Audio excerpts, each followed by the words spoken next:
వచ్చిందండి వయ్యారి. నువ్వేంటి ఇక్కడ? నువ్వేంటి ఇక్కడ? నాకు ఫ్రెండ్ అజయ్, నీకు తెలుసా? మళ్ళా నాకు చెప్పలేదేందిరా? చెప్తే ఏం పీకుతున్నావు కాబట్టి నీకు చెప్పాల్సిన అవసరం రాలేదు, చెప్పలేదు. బాగానే ఎక్స్ట్రా తింటున్నారా? ఏంటి ఇక్కడ? నీతో మాట్లాడడానికి వచ్చాను. చెప్పు.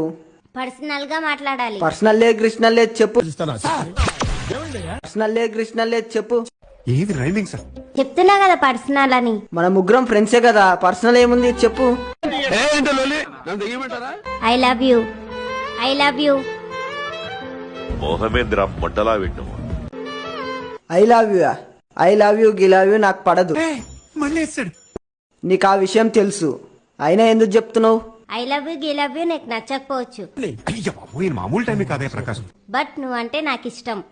I love you. అమ్మ బంగారు తల్లి, మీరు బయటికి వెళ్ళినప్పుడు చున్నీ వేసుకోవడం మాత్రం అసలు మర్చిపోకండి అమ్మా. Good bye. I love you. వాడికంటే ముందు నుంచి నిన్ను ప్రేమిస్తున్నాను నేను. ఏంట్రా నువ్వేంటి ఐ లవ్ యూ చెప్తున్నావు? చెప్తున్నా కదా, వాడికంటే ముందు నుంచి నేను ప్రేమిస్తున్నానని. ప్లీజ్ లవ్ మీ. బలవంతం చేస్తావేంటి? ఏ చీపో, నేనే డిస్టర్బెన్స్ ఉంటే నీదేంటి? ప్రతి ఎర్రిపోగులంజా తను గొప్ప అందగత్తెలాగా ఏంజల్ లాగా ఫీల్ అయిపోతా ఉంటదిరా. అర్థం చేసుకో.